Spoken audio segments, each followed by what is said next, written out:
సార్లు మేము అక్కడికి వెళ్ళేవాళ్ళం 3 to 4 86 to 89.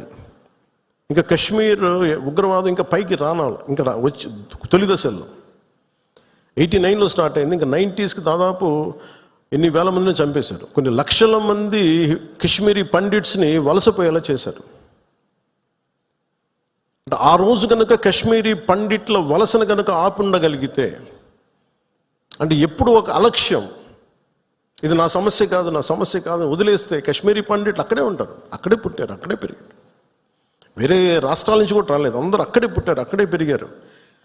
లక్షలాది మంది కశ్మీరీ పండిట్స్ వలసలు వెళ్ళిపోయారు. నాకు పర్సనల్ ఎక్స్పీరియన్స్ ఏంటంటే 86, 89లో మేము షూటింగ్ల కోసం నేను కొంత ప్రొడక్షన్లో నేను పనిచేశాను. కొంచెం ఏదైనా కావాలంటే అవసరాలుగా మార్కెట్కి వెళ్ళేవాడిని. శ్రీనగర్ మార్కెట్కి వెళ్తే ఫస్ట్ ఇయర్ బాగానే ఉంది, కానీ 86లో 87, 88కి చాలా ఇబ్బంది అయిపోయింది. ఇంకా 89 దగ్గరికి వచ్చేటప్పటికి షూటింగ్ జరుగుతుంటేనే గొడవలు అయిపోయాయి.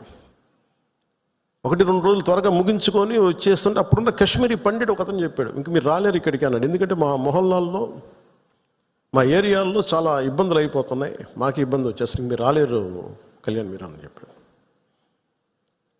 అంటే ఆ రోజు నుంచి ఈ రోజు దాకా కశ్మీర్ ఎప్పుడు ఒక మండుతున్న సమస్య.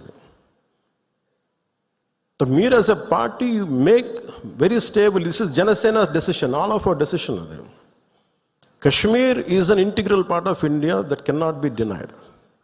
అది మీరు చాలా బలంగా మీరు మాట్లాడాలి. Kashmir is an integral part of India, it will be an integral part of India forever. ఎందుకంటే ఎందుకు మాట్లాడుతున్నానంటే కశ్మీర్ పేరు కశ్యప మహర్షి మీద వచ్చింది. అమర్నాథ్ టెంపుల్ కానీ, ఇక్కడి నుంచి కేరళ నుంచి కశ్మీర్కి శంకరాచార్య మఠం కానీ, తర్వాత మతాలు మారుండొచ్చేమో ప్రజలు, కానీ అందుకని మీరు దీన్ని చాలా బలంగా నమ్మాలి. యాజ్ ఒక చిన్న గొడవ జరిగినప్పుడు అది మనకెందుకని అనుకోకండి. అందుకని దిస్ ఈజ్ జనసేన స్టాండ్. ఇది నేను బలంగా నమ్ముతాం, బలంగా ఆచరిస్తాం. భవిష్యత్తులో ఇలాంటి సంఘటనలు జరగకుండా ఉండాలి. మనం ఇవ్వగలిగేది ఏంటంటే, ఒక నాయకుడికి దేశాన్ని,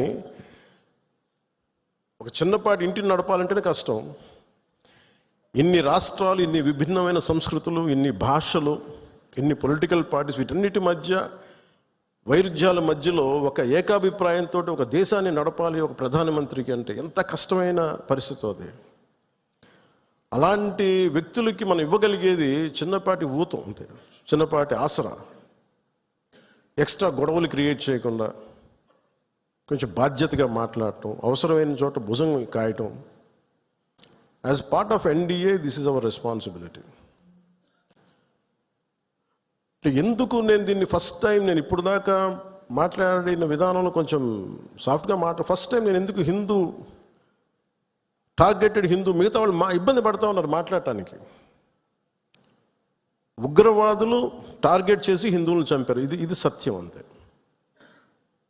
వాళ్ళు అన్న మాట నాతో ఏంటంటే, మధుసూదన్ గారి భార్య, ఇఫ్ ఆమె ముస్లిం నన్ను స్పేర్ చేసేవాళ్ళు సార్.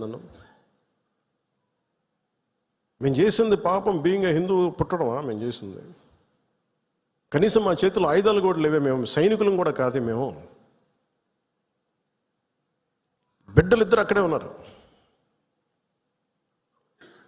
నాకు నేను ఆలోచించలేదు ముందు. నేను అనుకున్నాను ఆయన ఒక్కైనా వెళ్ళారేమో, అలా చనిపోయారేమో అనుకున్నాను. కానీ కుటుంబం అంతా ఉంది, ఇంకో 2 ఫ్యామిలీస్ ఉన్నాయి. అందరి ముందు దారుణంగా చంపేస్తే, ఇంకా ఇది భారతదేశం కాబట్టి చాలా 7 దశాబ్దాల తర్వాత మాట్లాడుతున్నాం మనం. కశ్మీర్ని 3 సార్లు, పాకిస్తాన్ని 3 సార్లు ఓడించాం. సహనం ఎక్కువైపోయింది మన దేశానికి. ఎందుకంటే మనుషులే సహనం ఎక్కువ మనకి. ఏదైనా అతి చేస్తే